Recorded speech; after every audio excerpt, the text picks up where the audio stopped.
예수님 이름으로 기도합니다. 아멘. 신명기서 24장 6절부터 마지막까지 통하여서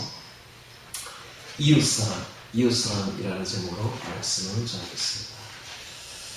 자, 우리 기독교에 두 가지의 하나님의 명령이 있다면, 이 말씀이 있다면, 이 성경 전체를 압축해서 두 마디로 딱 압축한다면 하나님 사랑, 이웃 사랑입니다. 이웃 사랑이 얼마나 중요한지 모릅니다. 어떤 분이 이렇게 말합니다. 우리가 하나님 아버지를 모신 것 같이 교회에서 어머니의 사랑을 느낀다, 이런 말을 했습니다. 그러니까 하나님 아버지가 있듯이 어머니도 있다는 거예요. 어머니가 누구냐? 어머니가 바로 교회라는 겁니다. 교회. 여러분, 어머니가 특징이 뭐예요? 저는 5월 8일을 어버이날로 정하는 것은 잘못되었다고 봅니다. 어버이가 아니죠. 원래는 어머니죠. 어머니의 날이죠. 그래서 어머니하고 아버지의 사랑이 좀 달라요. 아버지의 사랑은 잘못하면 아주 사랑이 없습니다. 징계가 있죠. 사랑이 어딨어. 잘못하면 바로 소리가 날아가는 게 아버지의 엄격한 사랑 아닙니까? 모습 아닙니까? 그런데 어머니는 어때요? 잘못해도 덮어줍니다. 이게 바로 어머니.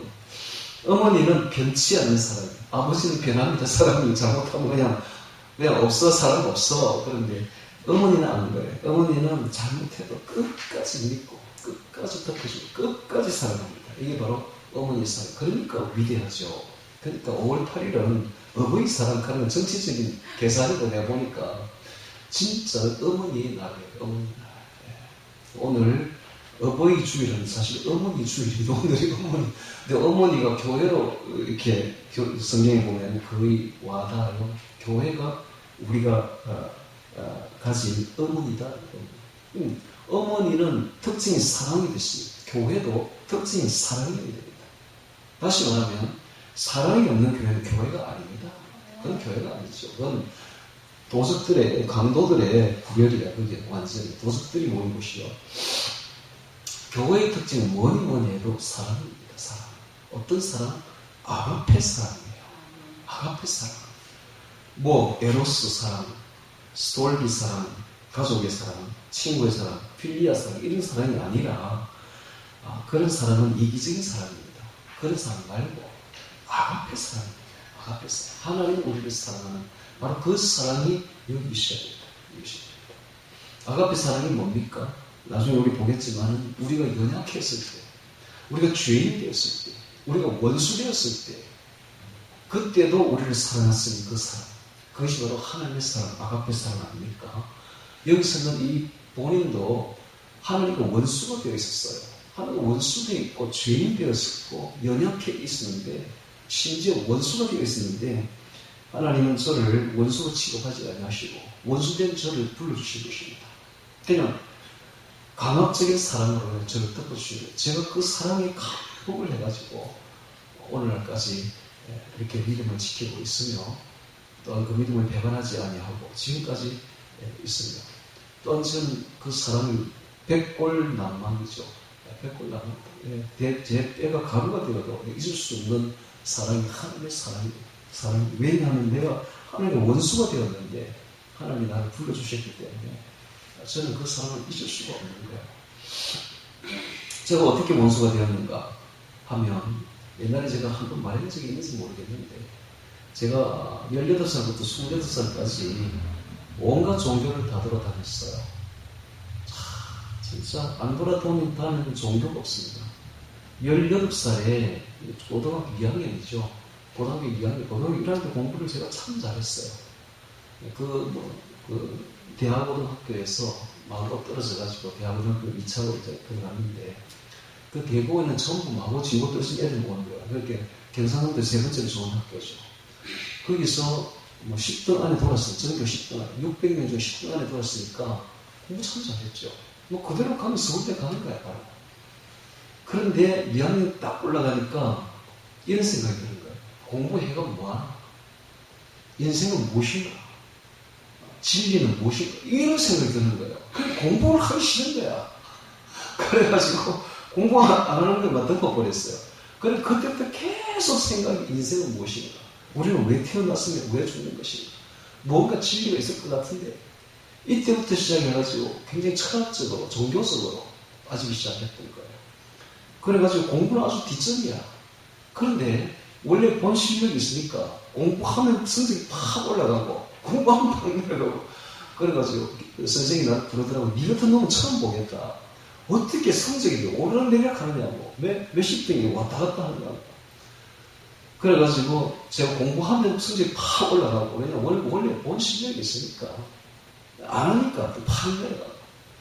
그래가지고 매일 그래 있다가 제가 이제 예비고사 집중 돼가지고 그 컴퓨터라는 선생님이 저를 부르더라고요. 부르더니 너 어디 갈 끼고 대학교 어디 갈 끼고 저요 대학교 뭐 가까운데 경상대나 가죠 뭐 이랬더니 딱 제 성적을 보더만 니 경상대 떨어진다는 거예요. 니 경상대 떨어진다. 너 컴퓨터야. 전 뭐 한다고 딱 맞아 그 사람 말은.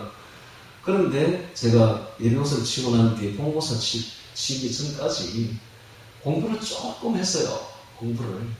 왜냐하면은 그 본고사를 치려면은 한 달간 정도 기간이 있잖아. 다른 애들 다 노는 기간인데 그게 저는 그래도 공부를 조금 했어. 그것도 매일 산에 가서 나무하고 나무 패고 그거 하는 그 과정 속에서 공부를 조금 했는데 누나가 제 위에 있는 누나가 저를 얼마나 답답하지 공부 안 한다고. 공부 별로 하기 싫은 거예요. 근데 조금 했더니 그 성적이 잘 나와가지고 경상대 이공대학 수석 입학을 했어요. 네. 아니 그 경상대도 못 들어간다고 한 선생이 그래서 내가 찾아갔지 그 선생님한테 당신 말이야 내가 경상대 못 들어간다고 했잖아. 근데 경상대 전체 수석이네. 나는 피하고 없더라고. 나를 안 만나려 하더라고. 이게 제가 그때부터 제가 학교에 들어갔는데 경상대 들어가니까 경상대에서 저보고 이러더라고요. 당신 진짜 우리 학교 올 거냐고 학생이 올 거냐고. 간다고. 그랬더니 진짜 올 거냐고. 다른데 서울대나 이런 데 갈 거 아니냐고. 아니라고 막 경상대 간다고. 그랬더니 이제 그 4년 내내 전학생으로 있었는데 제가 대학교 딱 들어가면서 제가 어떤 생각을 했냐면 4년의 공백 기간이 주어졌구나. 얼마나 좋아. 이 시간에 종교 여행을 해야 되겠다.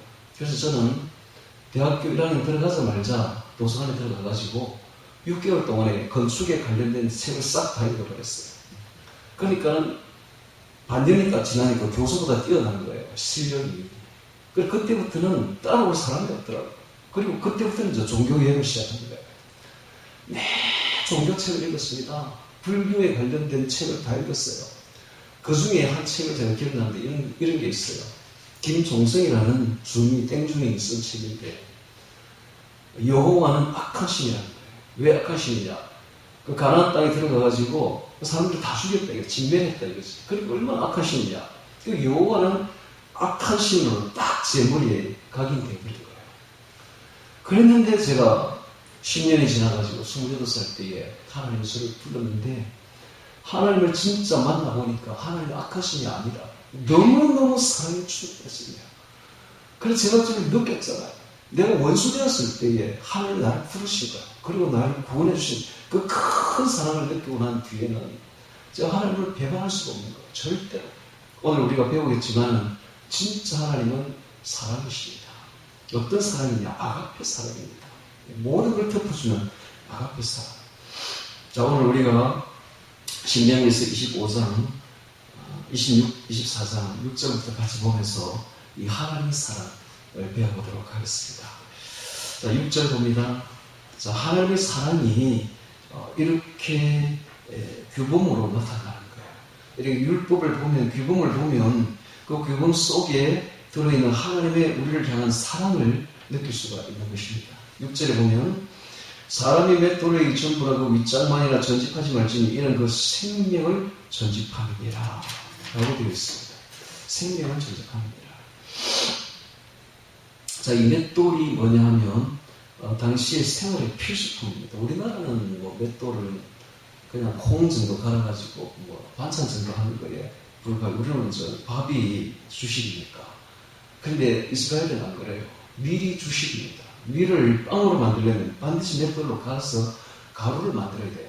그럼 맷돌을 빼앗는다는 것은 그 사람의 생명을 빼앗는 것과 똑같아요. 양식이 없잖아. 밀을 갈아가지고 가루로 만들어서 빵을 구워 먹는 것이 그 당시에 주식이었는데 반드시 맷돌이 필요하죠. 그리고 또 이 전당포에 물건을 자기 생활에 물건을 갖다 맡기는 것은 거의 생활이 갈 때까지 간 거잖아요. 일상생활이. 근데 그 중에서 맷돌을 맡긴다는 것은 이제 완전히 끝이라. 끝까지 간 사람이 하는 행동이거든요. 그런데 그걸 빼앗아버리면 그 사람은 죽으라는 것이죠. 굶어 죽으라는 것이죠. 그래서 하나님은 절대로 그것만큼은 전당을 잡지 말아라 라고 말씀하고 있습니다. 자, 이 맷돌 소리가 끊치는 것은 생명이 끝난 것으로 성경에 여러 가지를 표현하고 있습니다.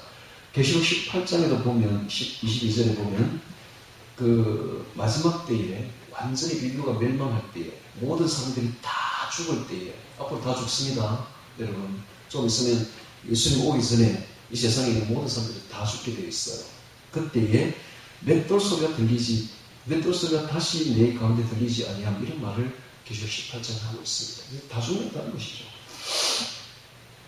자, 그래서 마지막까지 간 사람, 그 사람을 하나님은 절대로 그 맷돌을 전당 잡지 말라고 하는 마음속에서 하나님의 우리를 향한 그 사랑의 마음, 약자를 향한 그 긍휼의 마음을 읽을 수가 있습니다.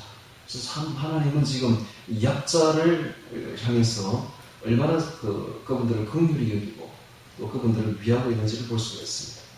7절에 보니까 사람이 자기 형제 곧 이스라엘 자손 중 한 사람을 후려는 유괴하다 그랬죠. 유괴하다. 사람을 유괴해서 인신매매 후려다가 그를 부리거나 파는 것이 발견되거든 그 후린 자를 죽일지니 유괴해서 부린 것이 발견되는 그 유괴한 자를 반드시 죽일지니 이같이 너희 중에서 악을 제하지니라. 이 유괴를 한다는 것은 극단적인 이기주의입니다. 다른 사람에게 사랑을 베풀어야 될 사람들이 다른 사람을 유괴를 해가지고 그를 부린다는 것은 극단적인 이기주의죠. 이런 사람은 반드시 죽이라고 하나님 말하고 있습니다. 이 말 속에서 우리가 느낄 수 있는 것은 약자를 향한 하나님의 사랑과 또 사람을 향한 하나님의 사랑을 볼 수가 있습니다. 또한 사람들을 대할 때에 인권적으로 인격적으로 대하라는 것입니다. 자, 8절에 보겠습니다. 너는 문둥병에 대하여 삼갔소. 레위사람 제사장들이 너희에게 가르친 대로 내가 힘써 다 행하되 곧 내가 그들에게 명한 대로 너희는 주의하여 행하라. 자, 문둥병이 걸렸을 때는 어떻게 해야 되는가? 정결 예법을 준수해야겠습니다. 자, 그런데 문제는 이 문둥병이 뭘 뜻하는가라는 것입니다. 오늘날 우리에게 어떤 의미를 주는가? 이 문둥병은 바로 죄악을 뜻합니다. 죄악을. 그래서 죄 없는 사람이 없듯이 오늘 우리가 사실을 어찌 보면 영적인 다 문둥병이 들었다고 볼 수가 있습니다. 그럴 때에 어떻게 해야 될 것인가 하는 대로 그 율법에 명한 대로 레위 율법에 있는 대로 그렇게 행하라라고 말합니다. 그러면서 9절에 보니까 너희가 애굽에서 나오는 길에서 내 하나님 여호와께서 미리암에게 행하신 일을 기억할지니라 라고 말하고 있습니다. 미리암에게서 행한 일을 기억할지니라. 그래서 미리암에게 행한다는 것은 우리가 민수기를 좀 찾아봐야 됩니다. 민수기, 여기서 갈피를 끼우고 뒤에 있는, 앞에 있는 민수기 12장을 찾습니다. 민수기 12장. 민수기 12장.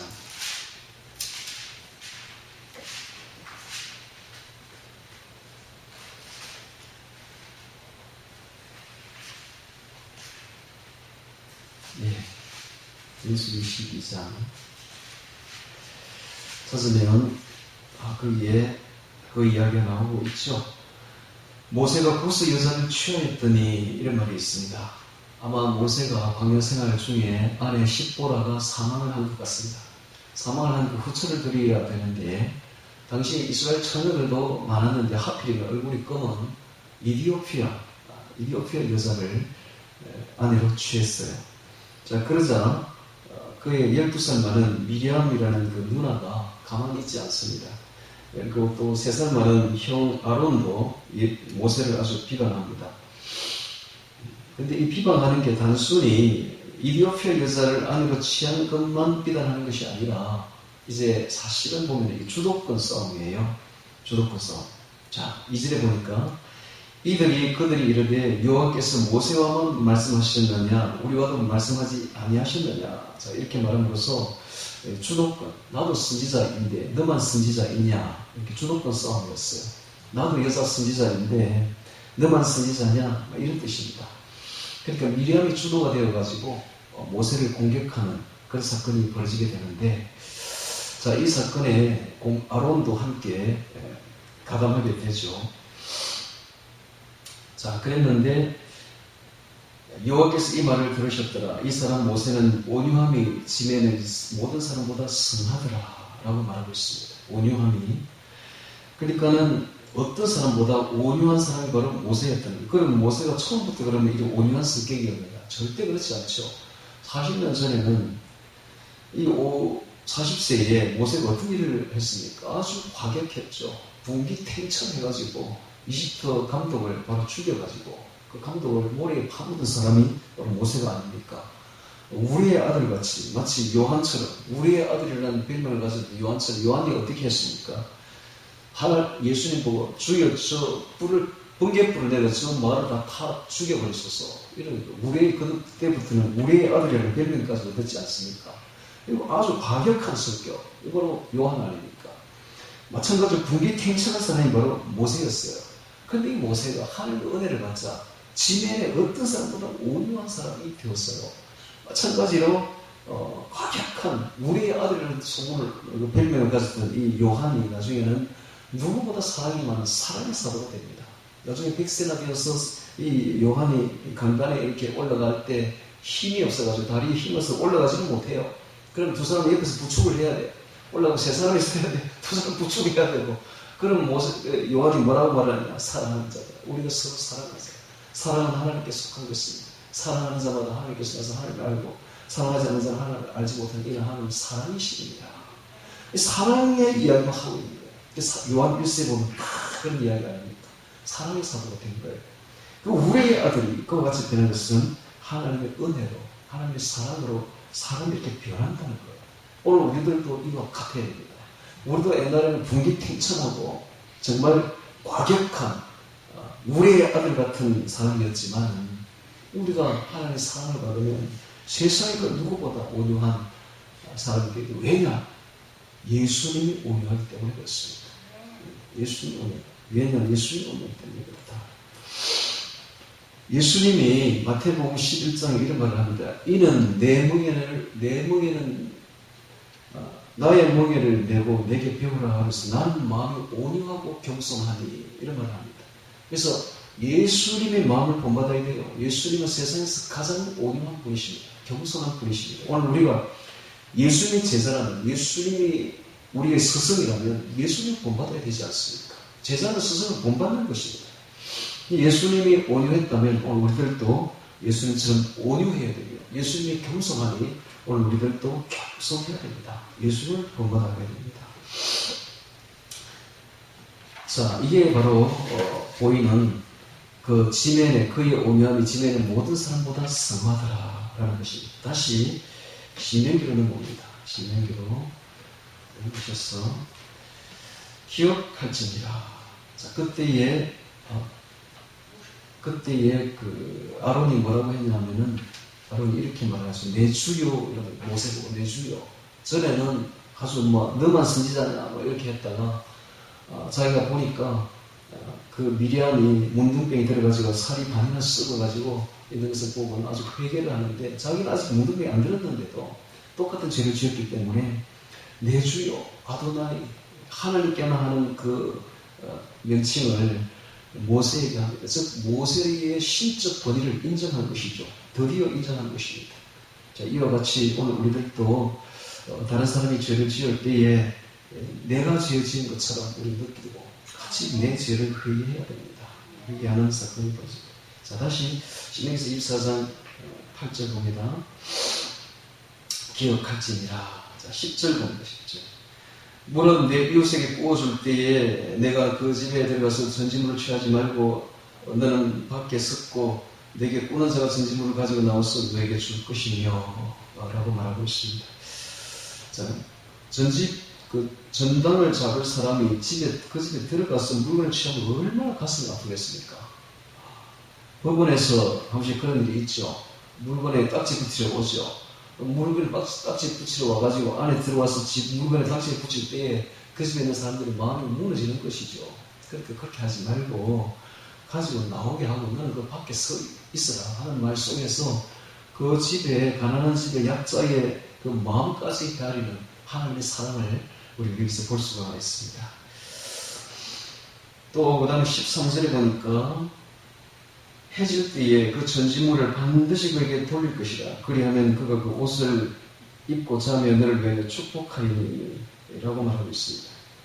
전지물은 보통 겉옷이었어요. 그건 뭐 옛날에 무슨 물건이 있습니까? 오늘날은 물건이 너무 많죠. 냉장고부터 해가지고 TV 뭐 엄청 많지만 옛날에 그런 물건이 없었죠. 물건이라는 건 없어요. 안에 들어가 봐야 몇 개 안 돼요. 그 중에 가장 큰 물건이, 전집할 수 있는 물건이, 전당을 잡을 물건이 뭐냐면 한 가지밖에 없어요. 겉옷이에요. 겉옷 한 벌에 오늘날 돈으로 2천만 원, 3천만 원 정도의 재산이죠. 그 겉옷인데 이스라엘 지방은 어떤 기후를 가지고 있냐면 일교차가 굉장히 심합니다. 우리나라처럼 이렇게 일교차가 없는 그런 지역이 아니에요. 낮에는 더울 때는 한 40도까지 올라가요. 밤에는 영하 1도까지 내려갑니다. 그러니까 굉장히 추웠다고 굉장히 더웠다고 이러는데 보통 그 지역에서는 잘 때에 우리나라처럼 이렇게 온도를 있는 것도 아니에요. 온도는 우리나라밖에 없습니다. 저 추운 러시아에도 온도는 없어요. 그러니까 우리나라 민족이 얼마나 문화민족인지 그것만 봐도 알 수가 있죠. 그러니까 지금 다른 나라에서 우리나라 와가지고 아파트 같은 데 들어가서 온도를 밑에 깔리고 신발을 벗고 들어가는 걸 보면 깜짝 놀랍니다. 와, 어떻게 이런 곳이 있느냐. 자기들 신발 신고 방에 들어가잖아요. 그러니까 우리나라가 얼마나 뛰어난 민족인지 그거 하나만 봐도 문화민족인 걸 알 수가 있죠. 이스라엘은 뭐 온돌이 없죠. 일본에도 온돌 없습니다. 지금도 없어요. 그러니까 일본에 가면 겨울에 굉장히 추워해요, 사람들이. 다들 추워한다.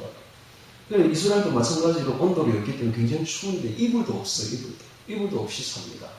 그런데 오직 유일한 이불이 뭐냐? 그 겉옷입니다. 그 겉옷을, 두툼한 겉옷을 덮으면 그냥 이불이 되고 그 겉옷에 소매를 둘둘 말면 그냥 베개가 되는 거예요. 그러니까 겉옷이 없으면 굶어 죽고 추워서 죽는 거야. 그러니까는 해지기 전에 네가 전집을 잡았더라도 해가 질 때쯤 돌려주라는 거야. 아, 이거 하나님의 사랑 아닙니까? 그 약자를 향한 하나님의 그 따뜻한 사랑이 여기 보인다는 말이죠. 그러면은 그 옷을 입고 살 때에 그가 너를 위해 축복을 해줄 것이다. 축복하리니 그 일이 너의 하나님 앞에 너의 의로움이 되리라. 하나님 앞에 의로움이 되리라. 너의 의가 될 것이다. 자, 하나님 앞에 우리가 설 때 앞으로 우리가 하나님 앞에 심판대 앞에 서게 될 텐데 하나님 앞에 우리가 의롭다고 이렇게 판정받는 것은 바로 이 사랑입니다. 사랑만이 우리로 하여금 의롭다고 판정하는 것이죠. 자, 이제 성령 강림절이 곧 다다음 주로 다가왔습니다. 다음 주에는 우리가 성찬식을 할 것이고 그 다음 주에 5월 24일이 바로 성령 강림주일이죠. 성령 강림이 끝나고 나면 곧 9월달 말에 10월달에 성령의 그 열매를 맺는 추수감사절이 됩니다. 그럼 성령의 열매 중에서 가장 큰 열매가 뭐냐? 유일한 열매는 바로 사랑입니다. 사랑만이 열매입니다, 여러분. 기독교에서 말하는 열매는 딴 게 아니에요. 뭐 성령의 9가지 열매 아닙니다. 한 가지밖에 없어요. 사랑이에요. 사랑 안에 9가지 열매가 다 포함되어 있어요.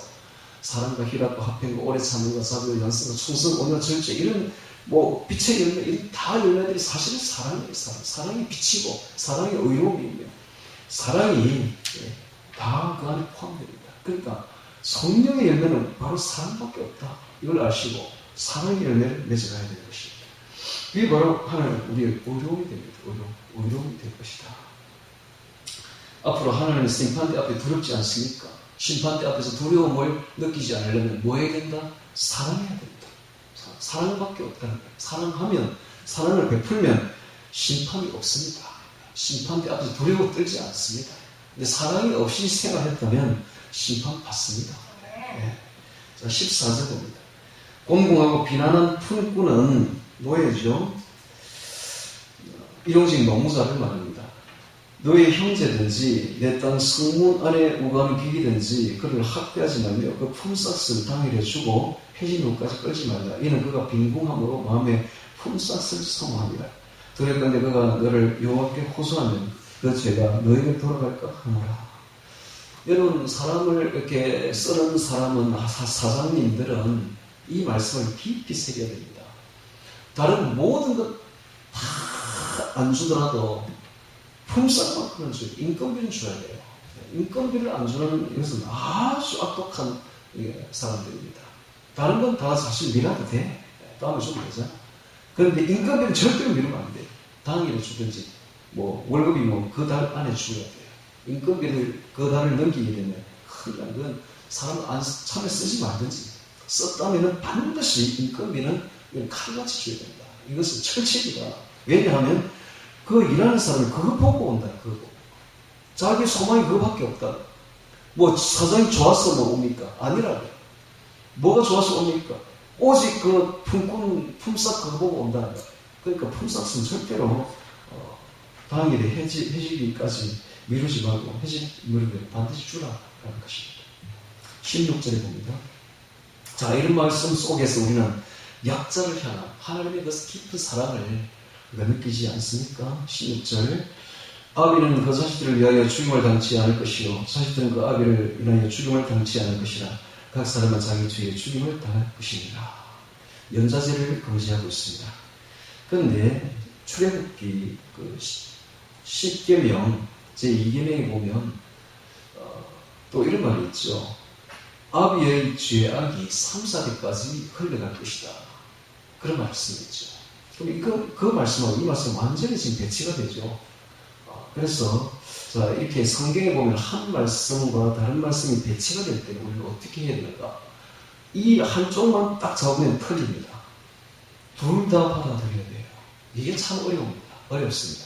그래서 그런 책이 있었어요. 그 가계에 흐르는 저주라는 책을 여러분들이 혹시 들어본지 있는지 모르겠는데 그런 책을 낸 분이 있습니다. 가계에는 저주가 흐르고 있다. 조상 때부터 내려온 저주가 흐르고 있다. 그런 책을 낸 거예요.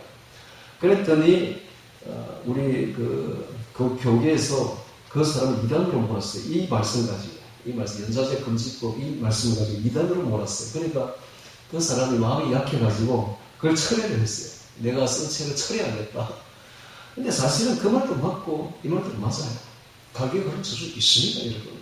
다 있어요. 아비가 죄를 지으면 그 죄악의 영향이 자식에게 내려오는데 3, 4까지 내려갑니다. 그래서 그걸 리얼하게 보여주는 것이 미국에 보면은 그 제1대 그 부흥을 이끌었던 에드워드 그 가문과 또 그와 동시대에 살았던 그 살인자 악인의 가문을 비교해 보니까 몇 세대 흘러가니까 완전히 차이가 나요. 에드워드의 가정에서 대통령도 나오고 교수부터 시작해서 뭐 유수한 그 나라의 정치, 경제, 사회, 문화 전반적으로 지도자들이 엄청 나왔어요. 그런데 이쪽에는 이 악인의 가정에 뭐 살인자, 장녀부터 해가지고 엄청나게 악인들만 그 나라의 국고만 탕진시키는 그런 사람들과 범죄자들이 막 나오는 거예요. 이걸 보니까 한 사람이 어떤 일을 행하느냐에 따라서 가문이 이렇게 달라지고 가문이 이렇게 중요합니다. 영향이 이렇게 내려가는 거예요. 그게 있다고요, 그런 게. 그럼 이거는 뭐냐? 16절에 아비는 그 죄악을 자식들을 인하여 죽임을 당치 않을 것이요 자식들은 그 아비를 인하여 죽임을 당치 않을 것이라. 각 사람은 자기 죄의 죽임을 당하고. 이거 뭐지? 그러니까 성경은요 너무 단순하게 보면 안 돼. 굉장히 복합적으로 되어 있습니다. 이렇게 둘 다 맞아요. 둘 다 맞는데 이 말씀은 뭐냐 하면 자식이 아비의 죄악을 보고 나는 아버지처럼 살지 않겠다 라고 결심하고 의지를 가지고 선하게 생활하면 그 죄가 안 간다는 거예요. 그 저주가 딱 끊긴다는 거예요. 바로 이 말입니다. 그러니까 분명히 그 죄악의 영향이 내려오는데 자기한테로 그 아들이 아버지의 죄악을 보고는 나는 아버지처럼 살지 않겠다라고 딱 끊고 신앙적으로 생활하면 하나님을 잘 믿고 말씀대로 생활하면 그 영향이 딱 끊긴다는 거예요. 그리고 그 사람부터 새롭게 시작된다는 거예요. 그 가정이. 그 말을 지금 하고 있습니다. 그러니까 앞에 말도 맞고 이 말도 맞는 거예요. 그래서 항상 성경을 볼 때는 두 가지 말씀이 반대되는 말씀이 올 때는 둘 다 맞는 거예요.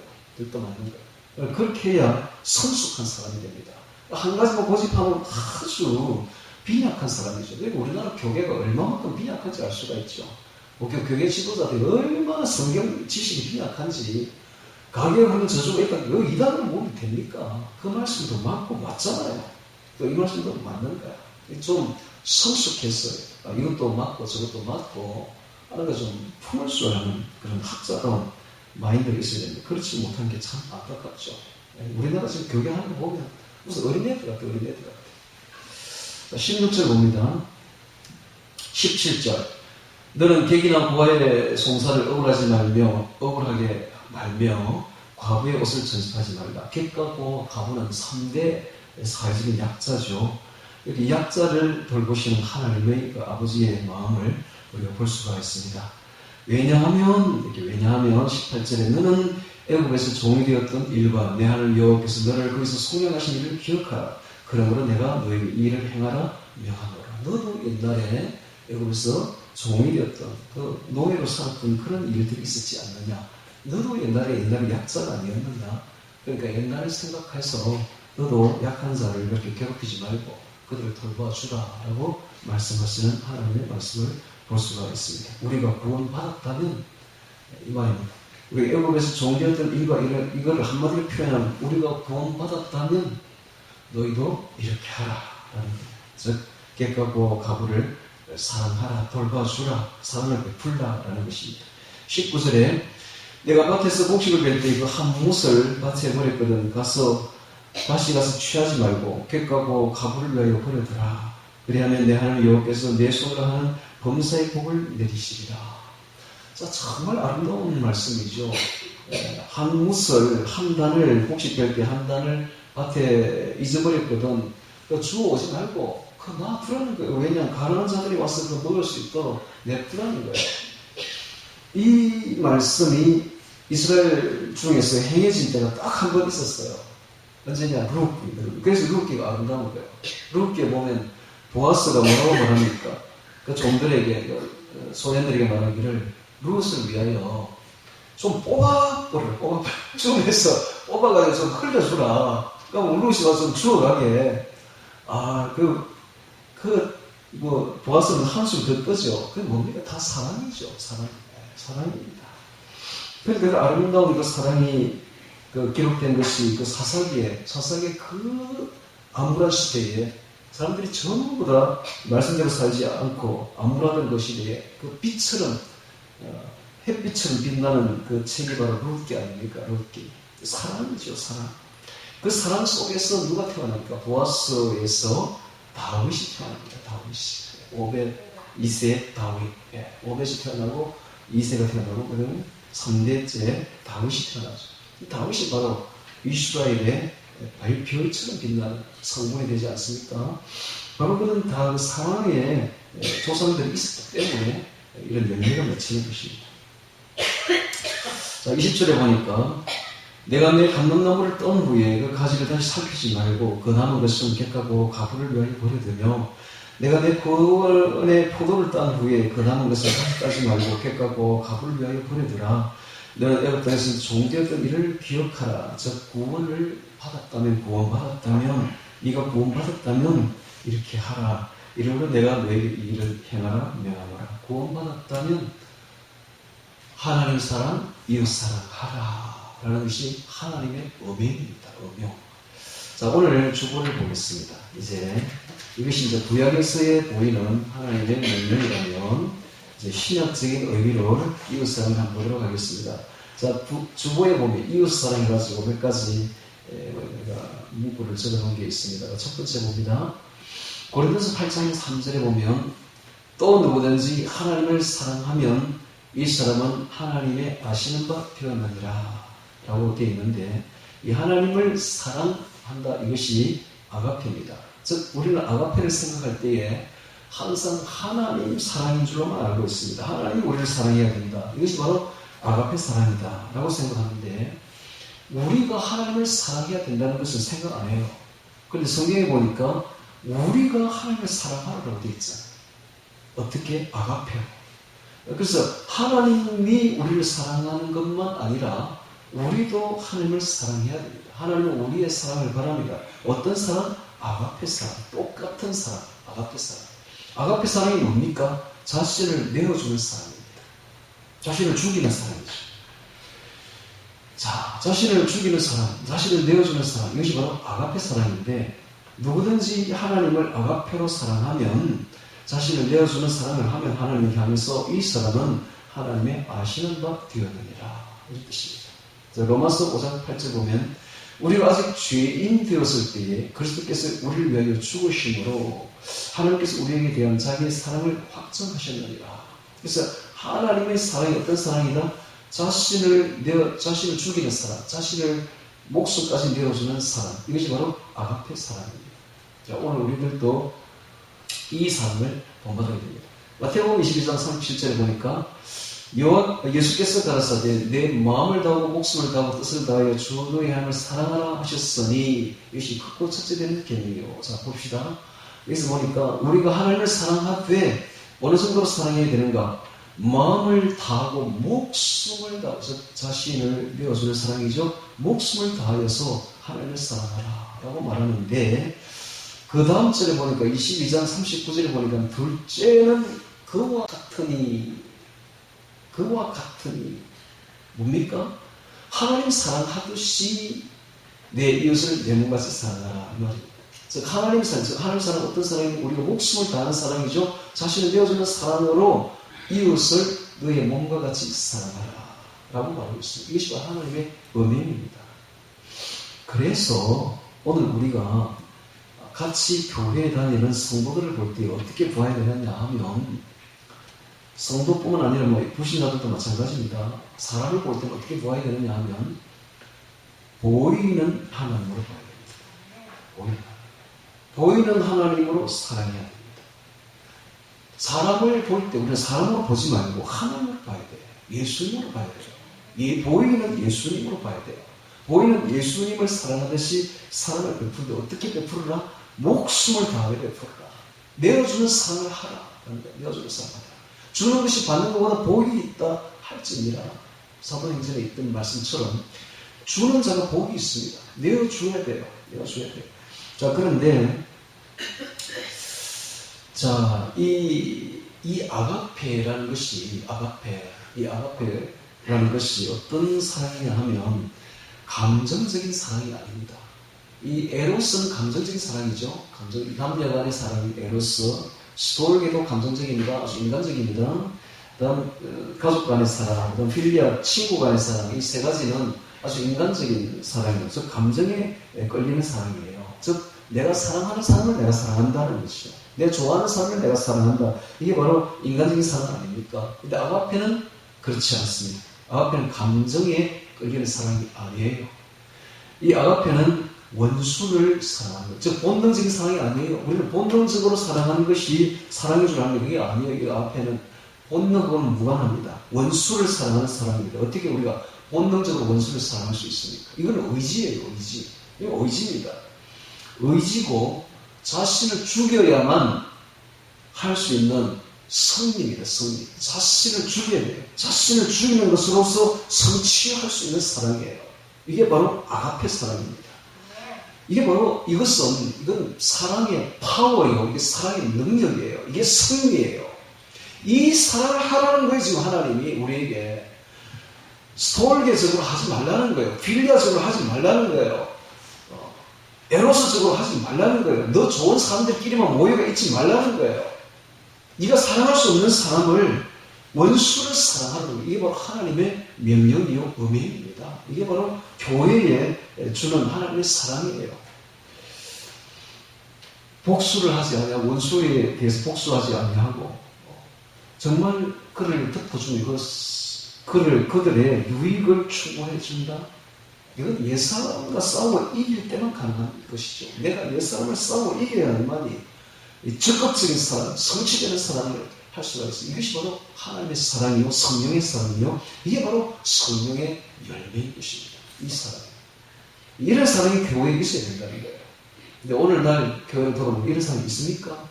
저는 지금까지 교회를 다녀봤지만 이런 사람을 본 적이 없어요.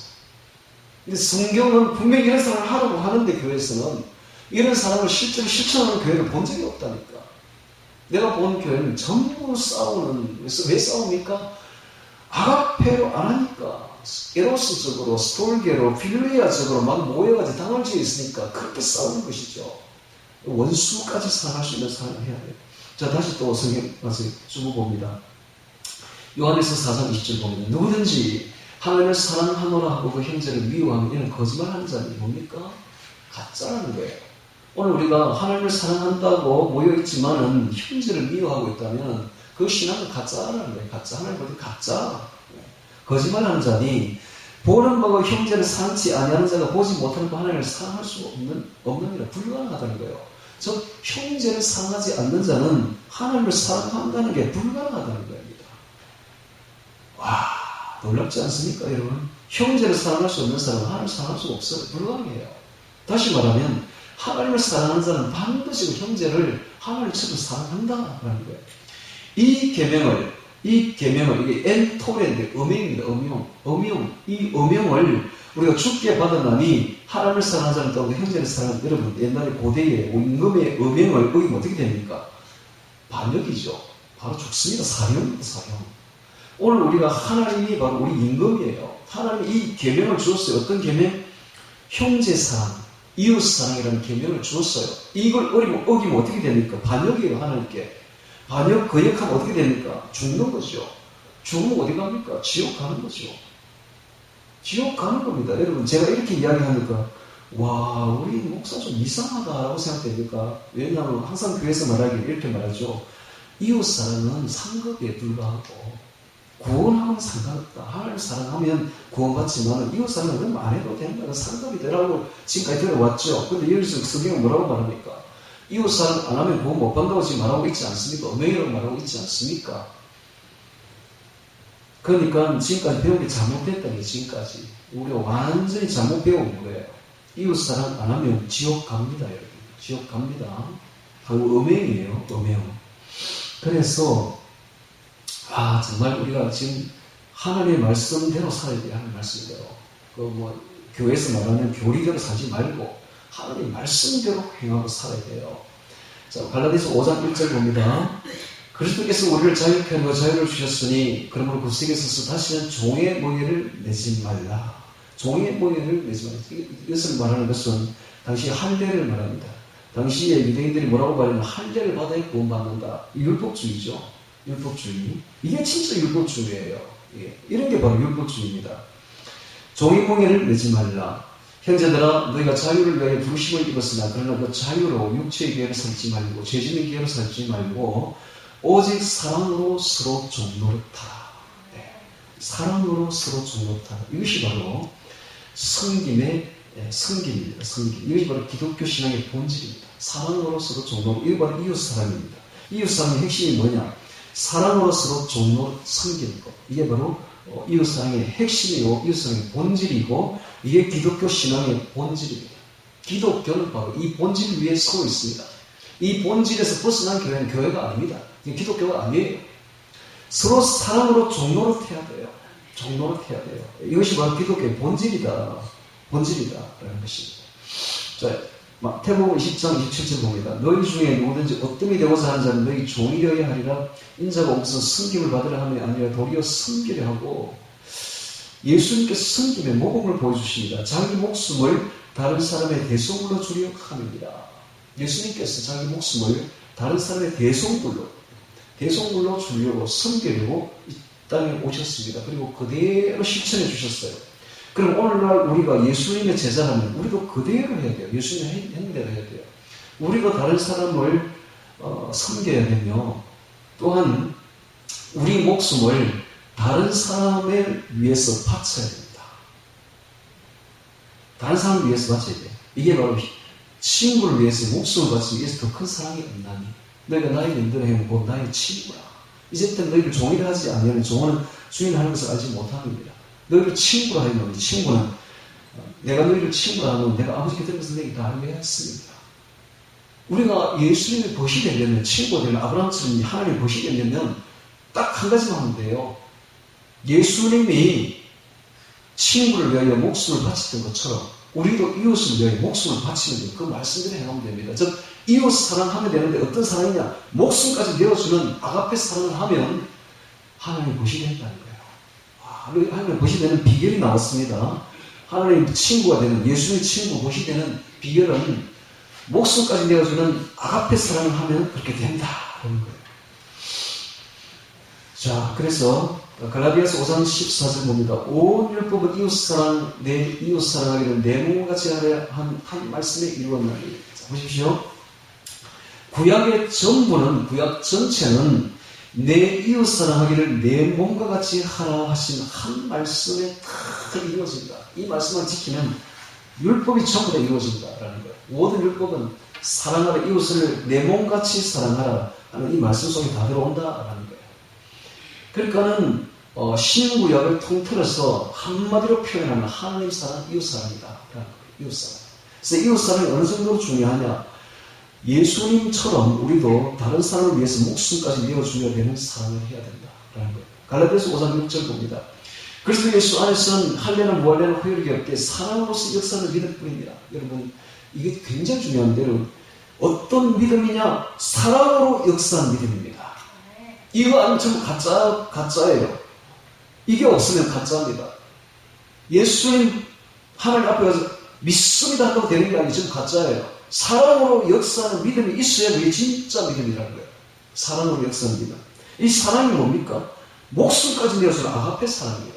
목숨까지 내어주는 이웃을 위해서, 친구를 위해서 목숨까지 내어주는 아가페 사랑이 있는 믿음만이 진짜 믿음으로 인정하겠다라는 거예요.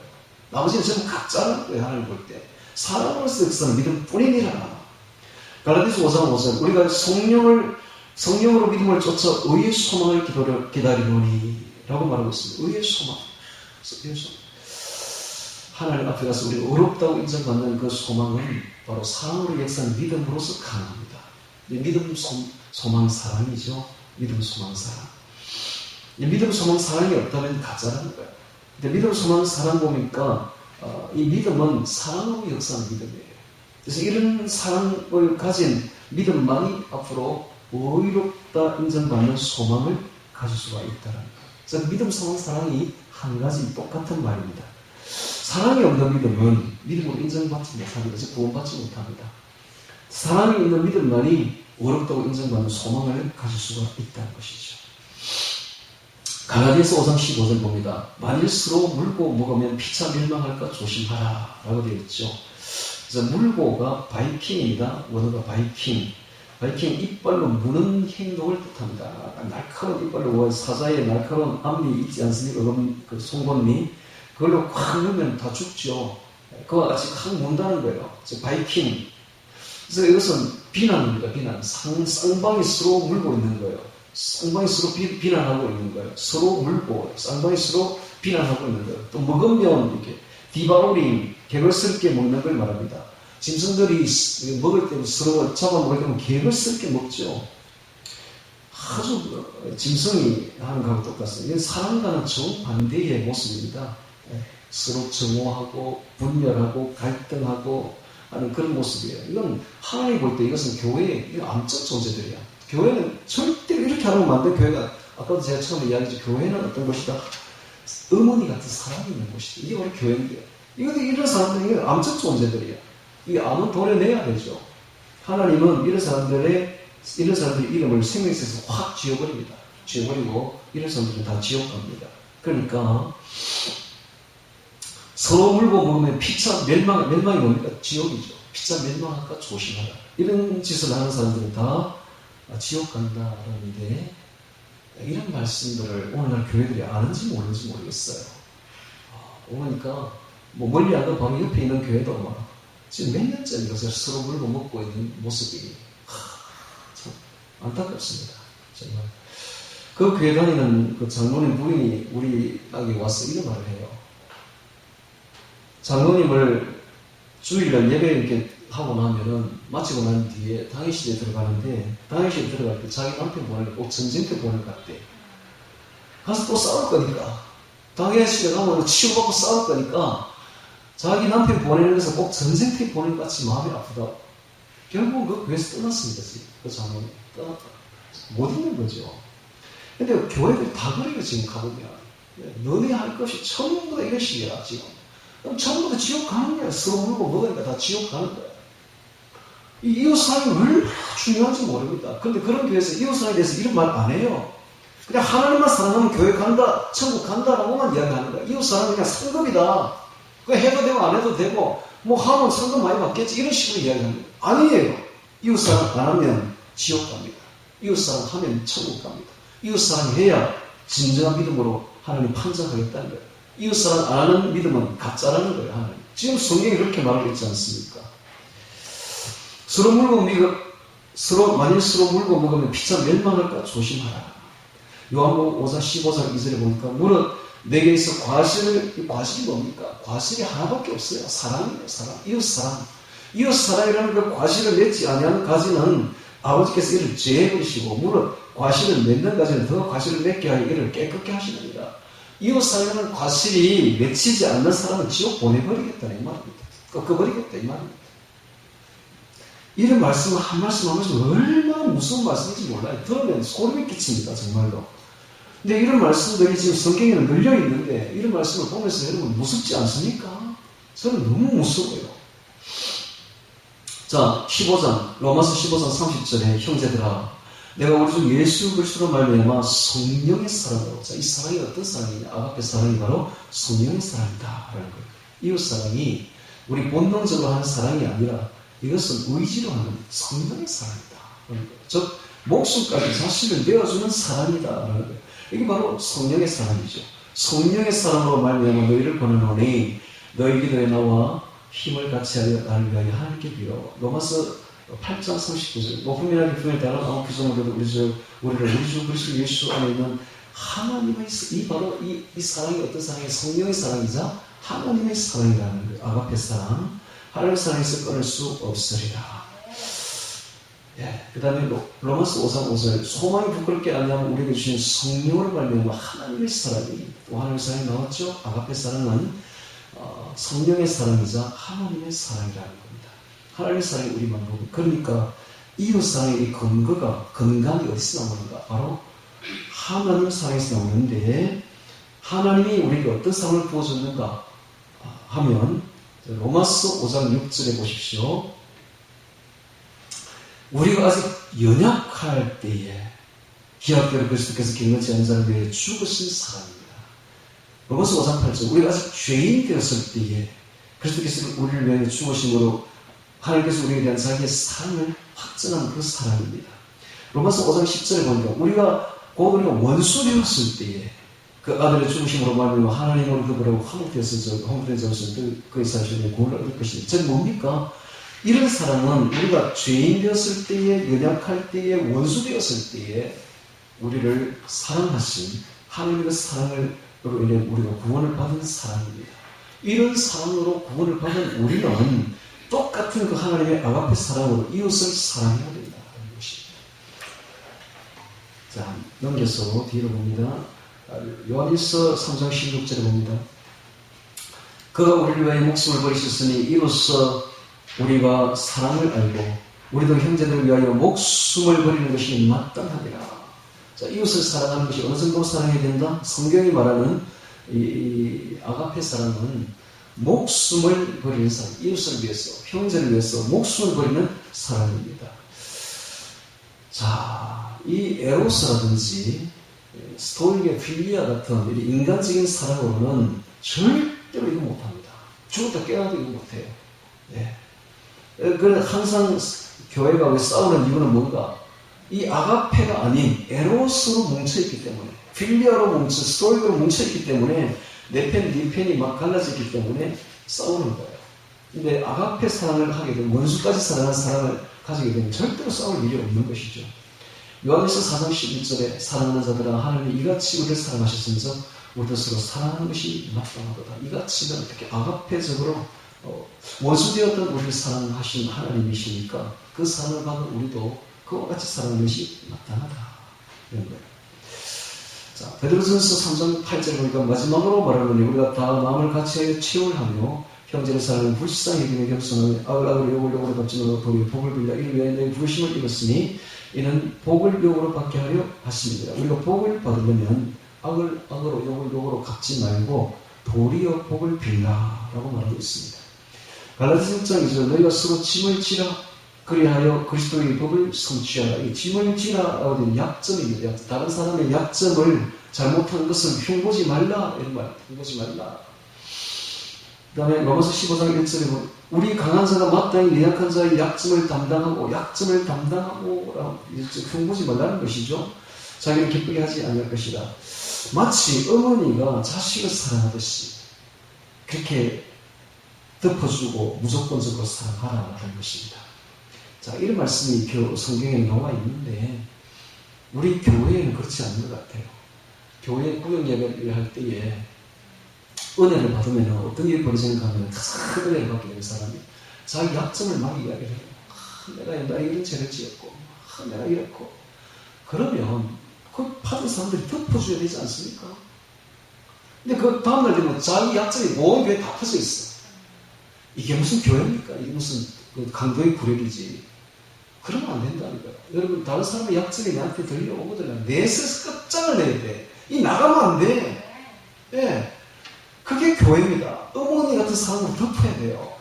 형제를 어머니 같은 사람을 덮어야 돼요. 그런데 오늘 교회 거기 가서 말 못해. 구역예배 같은 데 가서 내 약점 말고 왜 말하면 다 퍼져 있어. 다음날 가보면은 이건 교회가 아니라 강도의 구력입니다. 절대 그렇게 하면 안 돼요. 여기 성경을 보십시오. 너희가 서로 짐을 지어 약점을 덮어주라라고 말하고 있지 않습니까? 연약한 자의 약점을 담당하라라고 말하고 있지 않습니까? 어머니 같은 사랑으로 자식을 사랑하듯이 덮어주라라는 거예요. 베드로서 4장 8절 보면 무엇보다도 열심히 서로 사랑할지니 사랑은 허다한 보십시오. 허다한 죄를 다 덮는 게 사랑 아닙니까? 아가페 사랑 아닙니까? 아가페 사랑은 모든 죄를 다 덮어줍니다. 하나님은 제가 원수되어 있었을 때에 저를 불러주시고 제가 정말 하나님 앞에 회개하니까 지난날 지었던 죄를 하나님 뭐라고 말씀하신지 아십니까? 너의 모든 죄는 다 사함을 받았느니라. 다 덮어준다는 거예요. 다 덮어준다. 네가 어떤 죄를 지었든지 상관하지 않는다. 다 덮어주겠다. 기억하지 않겠다. 네. 하나님이 그런 분이에요. 하나님 그런 분이에요. 그렇다고 우리 죄를 다 덮어줬다고 우리가 천국 간다고 자신하면 안 됩니다, 여러분. 끝까지 방심하지 말고 들고 뜯김으로 끝까지 생각 잘 해야 돼요. 네. 그래야 천국 가는 것이지. 자, 그 다음에 그러면 반대적으로 이웃사랑을 거스리는 교회 안에 있는 거스리는 죄들을 보겠습니다. 이 그리스도의 몸을 교회죠. 몸을 파괴하는 죄들이죠. 자, 이런 죄를 지으면 반드시 지옥 갑니다. 자, 고린도서 6장 10절에 보니까 탐남이 나옵니다. 탐남. 이 탐욕이죠. 탐욕. 탐욕으로 다른 사람의 것을 탐내는 자들, 도적이나 탐남하는 자나 이렇게 욕심을 부리고 속에 빼앗고 이런 모욕하는 자들은 이런 자들은 반드시 지옥 간다. 여러분 하나님 믿고 나면 욕심 다 내려놔야 돼요. 물욕, 정욕, 명예욕 세 가지 욕심, 이 세상에서 지금까지 추구했던 욕심 다 내려놔야 이제 그리스도인이 되는 것이지. 그거 아직도 붙들고 있어. 아직도 그리스도인이 아닌데 아직 세상 사람이지. 다 내려놓으세요. 다 내려놔야 돼. 관심 끄세요. 세상의 물욕, 정욕, 명예욕에 대해서 관심 꺼야 돼. 그래야 그리스도인이 되는 것이지. 그거 자꾸 관심 가지고 있으면 안 된다 이 말이야. 세상 사람들은 죽을 욕심이 끝나면 욕심이 언제 끝나면 죽을 그때 끝납니다. 죽는 그 순간까지 욕심을 가지고 있다고 세상 사람들은. 오늘 우리는 그런 사람들 본받으면 안 된다. 우리는 항상 어떻게 생각해? 내 죽었다 생각해. 이제 난 죽었다. 이제 내가 사는 것은 내가 사는 것이 아니라 그리스도께서 나와 함께 사는 것이다. 내가 예수님과 함께 사는 나의 옛날에 나의 모습은 다 죽었다 이제. 옛날에 정신은 죽어버렸다. 이제 내가 사는 것은 예수님과 함께 사는 것이다. 죽었다는 게 뭡니까? 나의 옛날 욕심 다 버렸다. 물욕, 정욕, 명예욕. 요즘 제 친구들 보면, 제가 친구들 보면 다 퇴직을 해야 돼. 해가지고 이제 편안히 살아야 되는 나이인데 뭘 못해 안달에 가보면 엄청나게 뭔가 걸리고 있어. 내가 보면서 내보고 같이 동참하라. 내가 그 모습 보면서 우리는 저러지 말아야 됩니다. 다 내려놓아야 됩니다. 네, 작게 먹고 작게 싸우면 되지 않습니까? 뭘 이렇게 욕심을 많이 부려가지고 도적이나 탐남하는 자나 술 취하는 자나 구욕하는 자나 토색하는 자들은 하늘 나라를 미혹을 가지고 저 천국에 못 들어간다 이 말입니다. 에베소 4장 31절 봅니다. 너희는 모든 악독과 노함과 분냄과 떠드는 것과 해방하는 것을 모든 악의와 함께 악의를 버려야 됩니다. 악의. 우리 마음속에 다른 사람을 해하고자 하는 이 악한 마음 가지고 있으면 천국 못 갑니다. 항상 이 악의를 버리고 악을 선으로 갚는 선한 사람이 되어야 천국 갑니다. 여러분 이런 거 한번 생각해 보지 않습니까? 오늘날 우리나라의 지금 대통령이라고 되어 있는 저 가짜 대통령을 한번 보십시오. 온갖 죄를 다 저지르고 그 사람에게 죽은 사람이 며칠 이번에도 죽었더라고 보니까 재판관이 죽었더라고요. 그 재판관이 왜 죽었겠습니까? 맨날 압박하는 거야. 응? 윤석열 그 부인을 갖다가 더 세게 때려 뒤에서 자꾸 저주를 하는 거야. 이기지 못해가지고 하고는 양심이 찔려가 죽었지 않습니까, 여러분? 자, 그런 사람이 대통령이 되어 있는데 우리가 볼 때 참 그 대통령 같습니까, 여러분? 미국에서 뭐라고 말합니까? 이 성가신 정도라고 봐요. 이 한국의 성가신 확 뒤엎어버리고 뭐 이런 말 지금 하고 있어요, 지금. 미국에서. 미국에서 그런 말을 할 정도입니다. 우리가 볼 때도 이거 진짜 대통령이 아니잖아요. 그러면 그걸 보면서 우리가 이런 생각하지 않습니까? 천국에서 앞으로 천년왕국에서 영원 세계에서 하나님이 어떤 사람을 지도자로 세울 것 같아요? 선하게 산 사람을 세우지 않습니까? 정말 하나님의 법대로 어려운 사람을 사랑이 충만한 사람을 지도자로 세울 것 같지 않습니까? 정말 악한 사람을 세울 것 같아요. 하나님이 절대로 세우지 않죠. 그러니까 오늘 우리가 천국에 가서 높은 자리에 올라가서 다른 사람을 이렇게 다스리는 그런 사람이 되려면 섬기는 자가 되어야 되고 나선 자가 되어야 되고 선하게 사는 사람이 되어야 된다 이 말입니다. 그래야 천국 가지. 또 천국 가서 높은 뱃슬에 올라서 영원히 그 뱃슬은 변하지 않습니다. 영원히 10골 다스리는 권세 5골 다스리는 권세 가지고 갈 거 아닙니까? 이런 권세를 가지려면 선해야지. 악의를 가지고 있으면 안 되지. 선한 생활을 하고 악입니다. 자, 고린도후서 12장 20절 봅니다. 내가 갈 때 너희를 나의 원하는 것과 같이 보지 못하고 또 내가 너희에게 너희의 원치 않는 것과 같이 보일까 두려워하며 또 다툼과 시기와 분쟁과 당짓는 것과 중상함과 수군수군하는 것과 거만한 것, 어지러운 것이 있을까 두려워하고 이런 말을 하고 있습니다. 교회 안에 수군수군하면 안 됩니다. 비방하면 안 됩니다. 중상하면 안 됩니다. 갈라디아서 5장 20절에 보니까 육체의 이런 현자니 엄더호 우술 원분 시분 당분이 투술바 이와 같은 것들이라. 전에 너에게 갱경같이 갱경한 이런 일을 하는 자들은 하나님 나라를 유혹을 받지 못할 것이요. 즉 천국에 못 들어간다. 어떤 일을 합니까? 시기, 당짓는 것, 분리, 분열, 이단, 파벌, 자기 추종 세력 만들고 투기하는 것 이런 거 하면 천국에 못 들어간다라는 것입니다. 아가페로 사랑해 무조건 용서하고 약점을 덮어주고 인내하고 기도하며 불쌍히 여기게 되며 이웃사랑이 필수입니다. 상급이 아닙니다. 필수적입니다. 하나님의 사랑은 반드시 이웃사랑으로 나타나야 됩니다. 사랑으로 역사하는 믿음만이 하나님이 인정하는 믿음이고 그렇지 않으면 다 가짜입니다. 구원받지 못합니다. 거짓입니다. 사랑이 결여된 믿음은 그것은 믿음이 아닙니다. 이웃사랑은 반드시 옛사람을 죽이고 자기 중심적인 것을 죽이고 하나님 중심적으로 하나님 사랑을 본받아서 성령의 사랑으로 역사해야 됩니다. 교회에서 가장 필요한 것이 바로 이 이웃사랑입니다. 그래야 성령의 충만한 공동체가 됩니다. 그래서 이웃사랑으로 성경적인 신앙을 회복해야 됩니다. 제가 마지막으로 한 말씀만 하겠습니다. 마태복음 25장에 보면 오른편에 있는 자들과 왼편에 있는 자들과 쫙 가립니다. 제가 그 말씀을 외울 때마다 너무너무 소름 끼쳐요. 그래서 그 오른편에 있는 왼편에 있는 자들이 다 믿는 자들입니다. 자, 믿는 자들이 나중에 왕 앞에 딱 서게 되는데 오른편과 왼편으로 쫙 가르고 염소하고 양으로 가릅니다. 그리고 난 양들에게 무슨 말을 합니까? 너희는 나와서 창세부터 너희를 위하여 예비된 나라를 성숙해라 하면서 이유가 너희가 내가 죽일 때 먹을 걸 주었다는 거예요. 목마를 때 마시게 했다는 거예요. 나그네 됐을 때 용접했다는 거예요. 벗었을 때 옷을 입혔다는 거예요. 뱀됐을 때 와서 돌아보았다는 거예요. 옥에 갇혔을 때 와서 보았다는 거예요. 그렇기 때문에 너희는 이 나라를 성숙하라 라고 말하는데 그때 의인들이 뭐라고 말하는 거예요? 주여 언제 우리가 주의 주신 것을 보고 공개했습니까? 목마신 물을 마시겠습니까? 라고 말하니까 임금이 뭐라고 말합니까? 내가 진실로 너에게 이르노니 이 형제 중에 지극히 작은 자 하나에게 한 것이 곧 내게 한 것이니라 라고 말합니다. 그리고는 왼편의 자들에게 이르시되 이 저주를 받은 자들아 너희는 나를 떠나 마귀하고 사단을 위하여 예비된 영영한 불에 들어가라. 다 믿는 자들입니다. 영영한 불에 들어가라.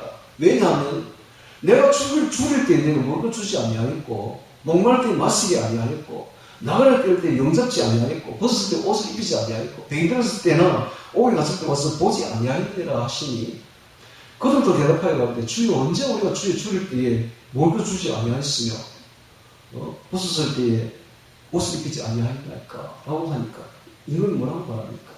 내가 진실로 너에게 이르노니 이 지극히 작은 자 하나에게 한 것이 곧 내게 하지 않을 것이니라 하시리니 이 악인들은 영불에 의인들은 영생에 들어가리라 하십니다. 제가 그 말씀을 듣고 어떤 생각을 했는지 아십니까? 기도하면서 이렇게 기도했습니다. 하나님 이제부터는 사람을 볼 때에 보이는 예수님으로 보게 하소서. 그렇지 않습니까? 사람을 볼 때에 보이는 예수님으로 봐야 돼. 누구를 대접할 때 우리는 사람을 대접한다 생각하지 말고 예수님을 대접한다, 하나님을 대접한다라고 대접해야 맞지 않습니까? 딱 그 말씀이 그렇게 인정되지 않습니까? 그러니까 여러분 짧은 인생 살면서 여러분 이웃을 대접할 때에 어떻게 대접해야 된다? 하나님 대접하듯이 해라. 이게 하나님이라 하나님. 보이는 사람은 다 하나님이라 하나님. 하나님 보듯이 내가 그래서 그걸 가지고 기도하니까 이렇게 생각되더라고요. 그래 사람 안에는 영이 있지. 영이 있어요. 영적 존재야. 사람이 다. 육적 존재가 아니에요. 영적 존재. 이 영은 나중에 영원히 사는데 나중에 하나님과 영원히 결합하여 삼위일체 하나님과 영원히 연합하여 하나 되어서 살아갈 신적 존재들이에요. 신적 존재들. 이 신적 존재들을 우리가 대할 때에 정말 하나님 대하듯이 대해야 되겠구나. 이게 바로 이웃사랑의 핵심입니다. 핵심. 이렇게 사람을 대하지 마시고 사람을 하나님으로 대하십시오. 정말 인격적으로 최선을 다해 대접하시고 그렇게 하면 여러분들이 진짜 천국 갑니다. 만약에 그런 사랑이 없다면 그 믿음은 다 가짜예요. 가짜. 다 지역답니다. 그러니까 이게 오늘의 핵심이에요. 그래서 이 중요한 말씀을 여러분 지금 다른 교회에서는 전부 다 이웃사랑은 상급이라고 말하는데 별로 중요하지 생각하지 않아요. 그런데 그렇지 않아요. 성경을 보니까 그렇지 않아요. 이웃사랑, 하나님 사랑은 똑같은 것으로서 똑같이 중요한 것으로서 정말 주변에 있는 사람들을 하나님으로 여기고 그렇게 사랑하지 않는 사람들은 다 지옥 간다는 거예요. 오늘 우리가 사랑으로서 역사하는 믿음만이 하나님이 앞에서 의의 소망을 가지고 어렵다 인정받게 될 것이며 천국에 들어간다는 귀한 말씀을 깊이 새겨서 이웃사랑하기를 정말 목숨 걸고 사랑하는 우리 모두가 되기를 주의 이름으로 축원합니다. 오늘 말씀 기억하며 기도드리겠습니다.